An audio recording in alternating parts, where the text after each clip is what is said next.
International reaction to the news of Hitler's death, at first joyous. That gave way rather quickly to suspicion, and that suspicion was based on the fact that there was no body. For 80 years, the world believed a single piece of bone was the final proof that history's biggest villain was gone. We were told the case was closed. But when modern science finally got a look at that evidence, the results were a total nightmare. Adolf Hitler's death certificate is not issued until 1956, 11 years after his death. And that's really because there wasn't a body to identify. There was a lot of confusion in Berlin at that time. The story we learned in school about Hitler's death is full of holes and secret Soviet lies. But today, an investigation update reveals the truth behind the mystery. And the answer isn't what you think. The last day in the Führer bunker. It is April 30th, 1945, and the world is literally exploding above the ceiling. Deep under the streets of Berlin, Adolf Hitler is hiding in a concrete box called the Führer bunker. This is not a fancy palace, but a cramped, smelly, and damp basement filled with nervous people who know the end is coming. Outside, the Soviet army is only a few blocks away. You can hear the heavy thud of shells hitting the ground every few seconds. The air inside the bunker is thick with the smell of old food, sweat, and diesel fuel from the generators. Hitler has not seen the sun in weeks, and his health is a total mess. His left hand shakes so much, he has to hide it. And his eyes are bloodshot and sunken, making him look decades older than he actually is. Even with the walls shaking, he decides to play house one last time. Just after midnight, he marries his longtime girlfriend, Eva Braun, at what can only be described as the most pathetic wedding in history. They swap vows in a tiny map room while the sound of artillery provides the wedding music. There is no white dress or cheering crowd. Instead, they sit for a quick glass of wine with their remaining staff, who are all looking at their watches and wondering how they are going to get out alive. After the ceremony, they have a small breakfast with their remaining staff. But everyone knows this is a funeral party, not a celebration.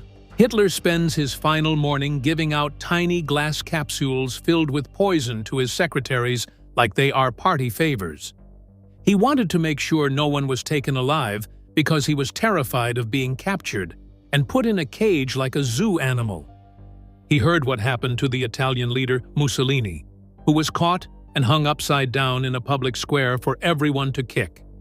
Hitler tells his guards that he wants his body burned until nothing is left, so that the Soviets can never put him on display.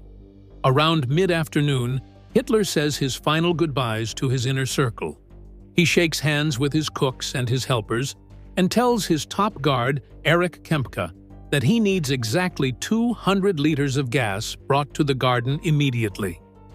At around 3:30 p.m., he and Eva walk into their study and close the door. A few minutes later, a sharp pop rings out. When his aides finally push the door open, they find Hitler slumped on the blue sofa with a pistol at his feet. Eva is beside him, her legs tucked up, smelling like the bitter almonds used in her poison. The guards wrap the bodies in dark blankets and begin the long, heavy climb up the stairs to the dirt patch outside. They are in a hurry because the shells are landing closer every minute. They dump the couple into a shallow dip in the ground and strike a match, hoping the fire will erase the man who started the war. But what they didn't realize was that a few cans of gas in a windy garden aren't nearly enough to finish the job, and their failure was about to spark the biggest mystery of the century: the souvenir shop crime scene. The Soviet soldiers who finally kicked in the doors of the bunker weren't thinking about what the history books would say or the fact that the bunker was a crime scene. They were exhausted, angry, and looking for a win. So when they stepped into those underground rooms, what they saw was a treasure chest. Soldiers began grabbing everything that wasn't bolted down. They snatched up Nazi medals, silver spoons, personal letters, and even pieces of the furniture to tuck into their bags. By the time anyone thought to look for proof of what happened to the man in charge, the rooms had been trampled by hundreds of muddy boots. Important clues like blood splatters or fingerprints were wiped away or covered in trash before a single photo could be taken. The Soviet leadership made things even worse with their bizarre handling of the bodies found in the garden. Instead of bringing in experts to look at the remains where they lay, they dug them up and shoved them into basic wooden crates. For the next several months, Hitler's remains became a morbid traveling roadshow. The boxes were tossed into the back of trucks and driven from town to town as the army moved. They would bury the boxes in a forest one week, only to dig them up and move them to a new hiding spot the next. There was no chain of custody, which meant nobody was keeping a real record of where the bones were or who was touching them. Because the Soviets kept everything so quiet, the rest of the world started to get twitchy. They wouldn't let American or British investigators see the teeth or the bone fragments they had found in those gardens. They just sat on the evidence and told everyone else to mind their own business. This secrecy was the perfect fuel for rumors. If the Soviets really had the body, why were they acting like they were hiding a secret? This mess created a massive gap in the story. One day, the world was told the villain was dead, and the next, the people who actually had the bones were acting so suspicious that it made it easy to believe a lie. The cremation problem. To see why the story of Hitler's end is so hard to believe, you have to look at the science of how things burn. Most people think that fire is a fast way to make something disappear forever. But in reality, the human body is surprisingly tough to get rid of. To truly turn a person into ash, you need a special machine that hits temperatures of at least 1,400 degrees and stays that way for hours. You need a controlled environment where the heat is trapped and pushed directly onto the body. In the bunker garden, the Nazi guards had none of that. They were standing in a shallow dirt hole in the middle of a windy afternoon, with Soviet shells falling so close that they were shaking the ground. The guards had roughly 10 cans of gasoline, which sounds like a lot, until you realize how much heat just escapes into the air when you light a fire outside. When gas burns in an open pit, the flames lick the surface, but they don't soak into the heavy bones. Experts who study house fires and plane crashes know that a quick splash of fuel will burn off the hair and skin in seconds, but it leaves the skeleton almost entirely there. The guards were in a massive rush, and they weren't checking for a thorough burn. They threw the fuel, lit the match, and watched from the safety of a doorway as a cloud of black smoke went up. And because the fire was so weak and sloppy, it actually preserved the most important clues. It charred the outside of the remains, which acted like a protective shell for the teeth and the jawbone. If the guards had succeeded in building a perfect fire, there would be nothing left for us to talk about today. But because they failed, the Soviets were left with a few very specific pieces of bone that could actually be identified. However, instead of showing this evidence to the world to prove the war was over, the leaders in Moscow decided to do something very strange. They took these few surviving bones and locked them away in a secret vault, starting a game of lies that would make everyone wonder if the man who died in that garden was a body double while the real Hitler was already halfway across the ocean. Stalin's psychological warfare. While the smoke was still clearing over Berlin, the Soviet leader Joseph Stalin was starting a new kind of war. He already had the physical remains in a box, but he decided that the truth was far less useful than a good lie. Stalin was a master of mind games, and he realized that as long as people weren't 100% sure Hitler was dead, he could use that fear to get what he wanted. Even though his own soldiers had found the jawbone and matched it to dental records, Stalin looked Western leaders in the eye and told them he believed Hitler had escaped. He told the American president and the British Prime Minister that Hitler was probably hiding out in Spain or Argentina. This was a cold, calculated move, and by keeping the Hitler mystery alive, Stalin had a permanent excuse to keep his secret police active across Europe. He could claim he was still hunting for the monster, which gave him a reason to dig into other countries' business and keep his Red Army stationed in places they didn't belong. He wanted the world to stay on edge, and he wanted everyone to feel like the ghost of the Nazi regime was still lurking in the shadows, waiting for a chance to return. If Hitler was officially dead, the war was over. But if Hitler was missing, Stalin could keep the world in a state of emergency. Inside Russia, the secrecy was even tighter. The scientists who actually examined the bones were sworn to silence. Files were marked top secret and buried in archives that no one was allowed to visit. Stalin even started a program called Operation Myth, which was designed specifically to create confusion about how the bunker fell. This plan worked almost too well, and within just a few months of the war ending, a huge chunk of the public in the United States and Europe didn't believe the story anymore. They thought the government was hiding something, and because the Soviet Union refused to show any photos or let any independent doctors see the bones, a massive vacuum was created. And if there is anything that history has taught us, it's that when there is a hole where the truth should be, people will fill it with the wildest stories they can find. If the most powerful man in Russia was saying Hitler got away, then the next logical question was simple. If he did leave, how did he do it? The rat lines. To understand how the world could believe a man as famous as Hitler simply vanished, you have to realize that for many of his top officers, the impossible escape actually happened. While Stalin was busy playing his mind games, thousands of high-ranking Nazis were literally walking out of Europe right under the noses of the Allied forces. They used a highly organized system of secret escape routes that we now call rat lines. The rat lines usually started in Germany or Austria and led down through the mountains into Italy. The people running these routes were a strange mix of former SS officers, sympathetic locals, and even some members of the clergy who believed they were helping refugees escape the spread of communism. A fugitive would show up at a safe house or a remote monastery with nothing but the clothes on their back.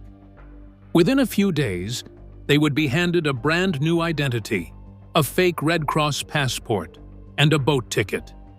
These weren't just low-level soldiers. We are talking about the architects of some of the worst crimes in history.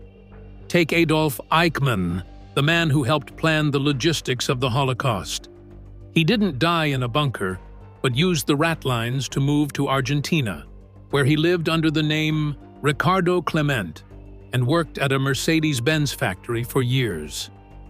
Then there was Josef Mengele, the doctor known for his horrific experiments at Auschwitz.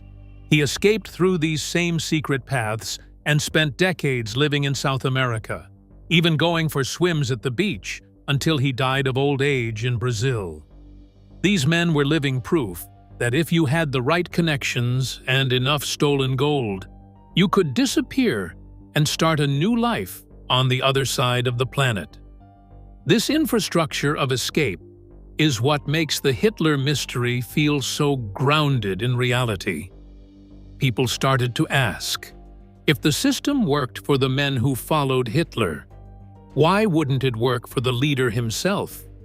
The routes were open, and there were plenty of people willing to hide a high-ranking Nazi for the right price. This is where the story shifts from the messy crime scene in Berlin to the vast, open spaces of South America. If a boat was waiting at the end of the rat line, the next step was to figure out exactly where it was heading.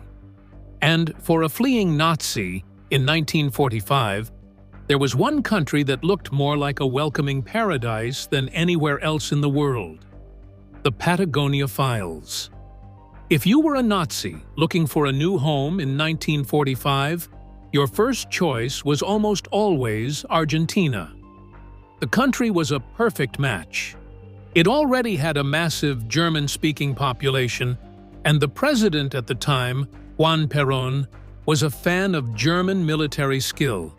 He actively helped thousands of former Nazis get into the country by giving them travel permits under fake names.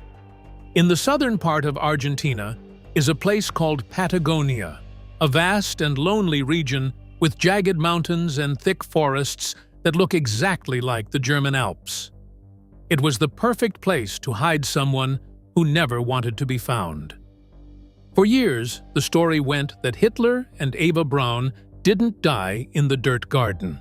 Instead, they were whisked away by a secret submarine.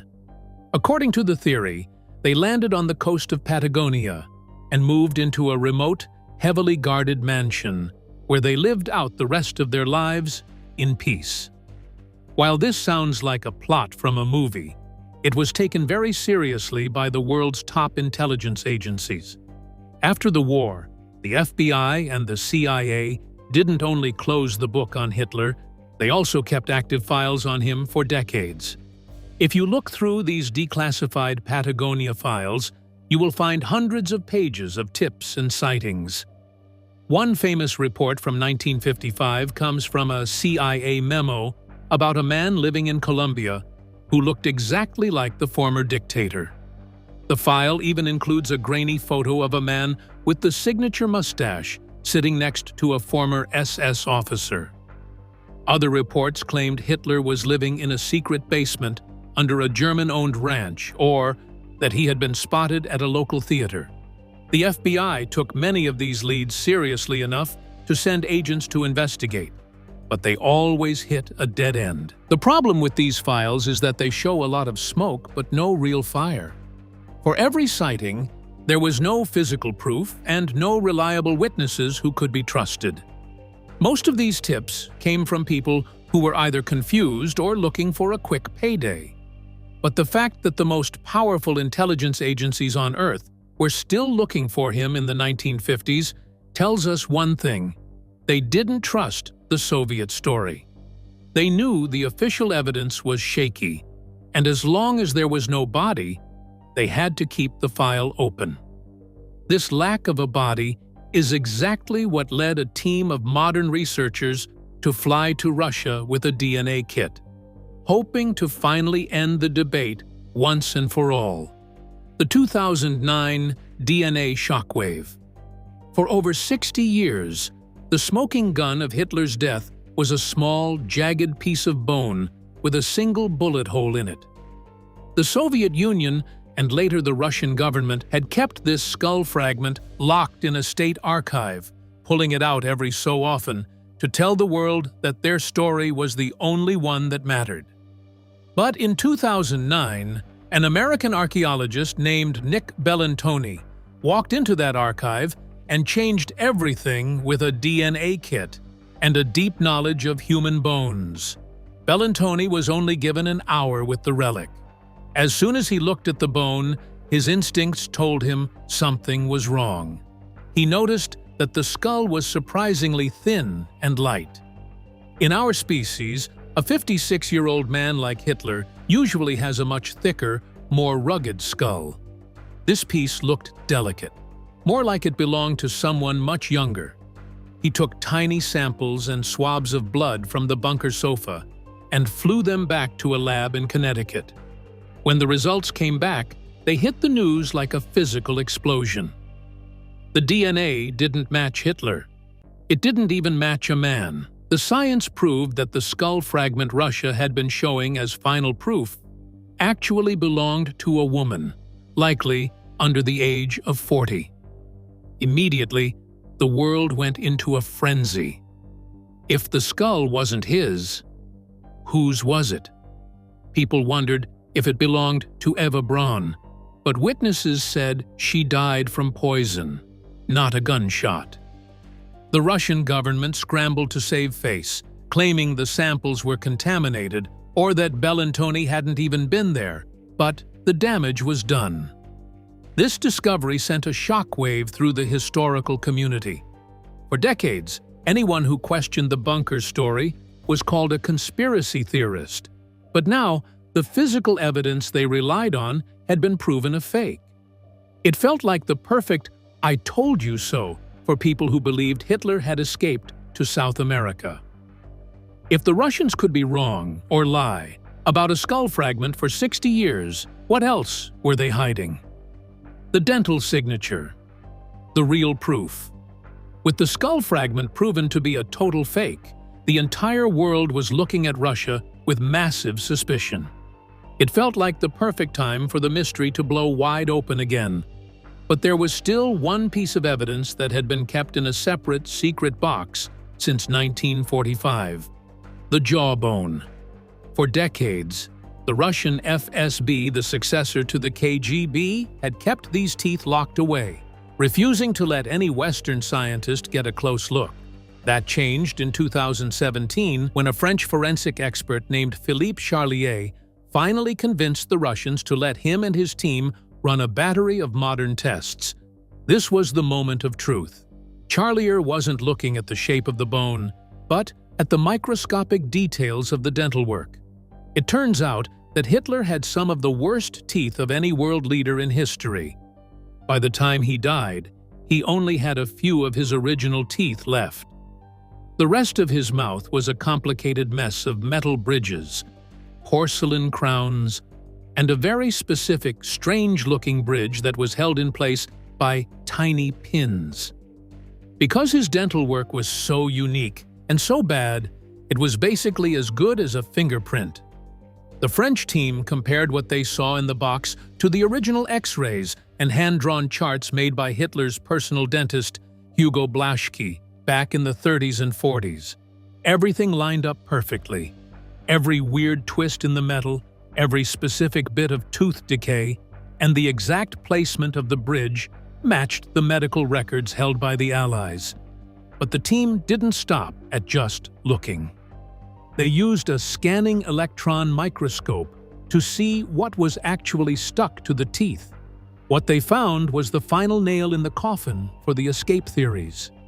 First, they saw tiny blue deposits on the metal of the dentures.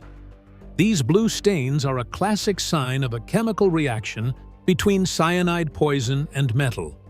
This matched the story that Hitler had a self-ending pill in his mouth when he died. Second, when they looked at the tartar on the teeth, they found 0 traces of meat fibers. This is a huge detail because it is a well-known fact that Hitler was a strict vegetarian for the last decade of his life. If these teeth belonged to a body double or a random soldier, you would expect to see signs of a normal diet. Instead, the biology of the teeth matched the man's life perfectly. The French team published their results in a major medical journal, stating clearly that the teeth were certainly those of Adolf Hitler. They also noted that there was no sign of a gunshot wound itself, which suggests he likely shot himself in the temple or the mouth, just as the bunker witnesses had said. The teeth proved that the man who died in Berlin was the same man who had started the war. The body double myth. If you still find it hard to believe the dental evidence, you aren't alone. Even back in 1945, some of the Soviet soldiers who first searched the ruins were convinced they were being tricked. This is where the story gets really weird. On May 4th, just a few days after his death, Soviet officers found a body in a water tank outside the bunker that looked exactly like Adolf Hitler. He had the same mustache, same hair, and the same uniform. For a few hours, the Soviets thought they had found him. But when they looked closer, they realized the man was wearing socks with holes in them, which was apparently something a dictator would never do. This man was likely Gustav Wehler, one of Hitler's many body doubles. It is a documented fact that several world leaders at the time used decoys for security. Stalin had them, and later on, Dictators like Saddam Hussein would use them to confuse assassins. The idea was simple.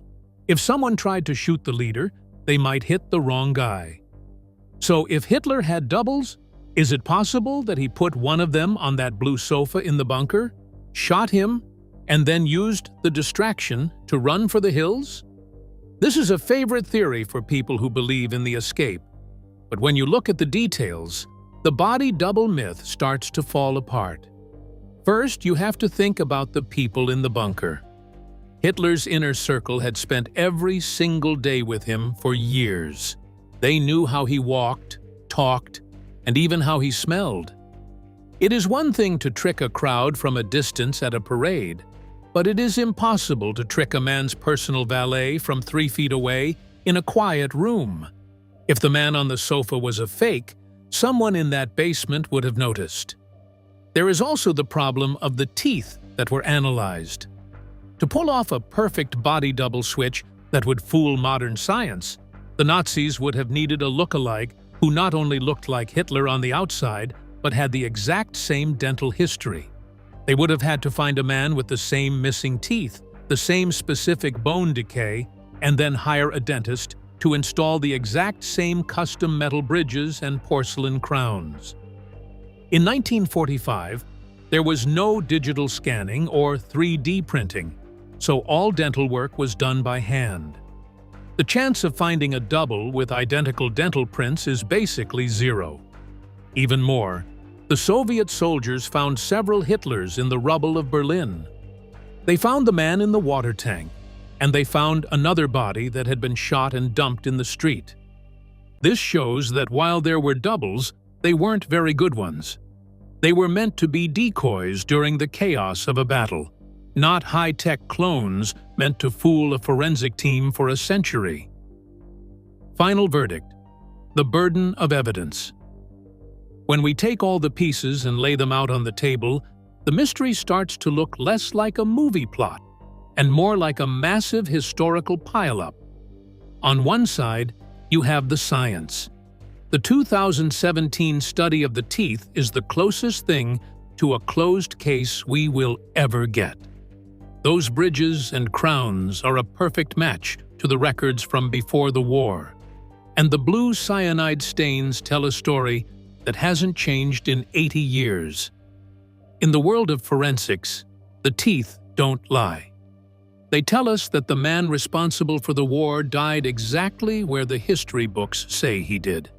On the other side, you have the burden of evidence. This is the reason the mystery is still so much alive today. The Soviet Union made a choice to be secretive and messy. By burning the bodies again in 1970 and tossing the ashes into a river, they destroyed the chance for any future DNA testing on the bones themselves. By keeping a fake skull in their archives for decades, they gave everyone a reason to stop trusting them. This lack of transparency is what kept the Hitler in Argentina story alive for so long. When the people in charge of the truth act like they are hiding something, the rest of the world is going to assume there is a secret worth finding. The truth is, we're faced with two different things: the physical reality and the political drama. Physically, Hitler is dead. He never made it to Patagonia, nor did he live to see the 1960s. But politically, the mystery never died because it was a useful tool for powerful leaders who wanted to keep the world looking over its shoulder. The ambiguity was a choice made by governments, not a failure of science. So, we are left with a conclusion that isn't very satisfying. Because the current fact is, the most wanted man in history is dead, and he didn't even face a judge or a jury to pay for his many, many crimes. He took a quick way out and left behind a trail of confusion that lasted for generations. But even with the dental proof in hand, the shadows of the past still linger in the corners of the internet and the minds of investigators. If the science is so clear, why did it take nearly 80 years for us to get a straight answer?